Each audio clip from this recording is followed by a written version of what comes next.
And here's where the biblical story intersects with modern economics again. The same forces shaping the debt machine today, centralized power, perpetual interest, and wealth concentration, mirror the empires the Bible warned about. But God never leaves his people without a path of escape.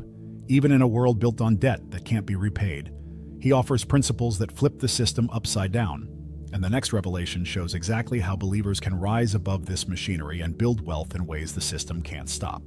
God's kingdom alternative. How believers can build wealth in a broken system.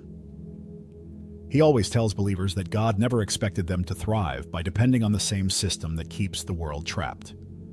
God's plan was never about escaping money, but mastering it with a different spirit, one rooted in purpose instead of pressure.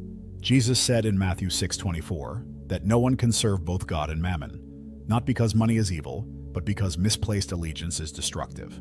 The kingdom offers a completely different financial identity, one where people build wealth without becoming slaves to debt-based structures. The first shift he teaches is mental before it's financial. Romans 12:2 isn't a poetic verse, it's a strategy.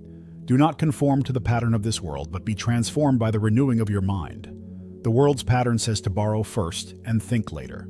God's pattern says to plan first and build wisely. When believers stop thinking like consumers and start thinking like stewards, everything changes. Their business decisions become clearer, their money becomes more intentional, and they begin to make money with strategy instead of survival. He shows people that the kingdom's wealth strategy begins with margin and discipline. Proverbs 21:5 says, "The plans of the diligent lead surely to abundance."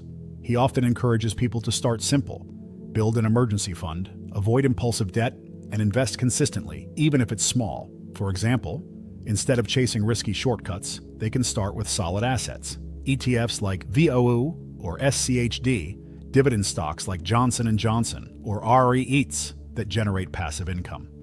These steps sound ordinary, but they create extraordinary stability over time. When teaching business owners, he emphasizes something deeper. Kingdom prosperity is tied to purpose, not pressure. God doesn't bless chaos, he blesses clarity. Many Christians try to make money without understanding the assignment God has placed on their life. But when they align their business with service, integrity, and generosity, opportunities begin to unfold.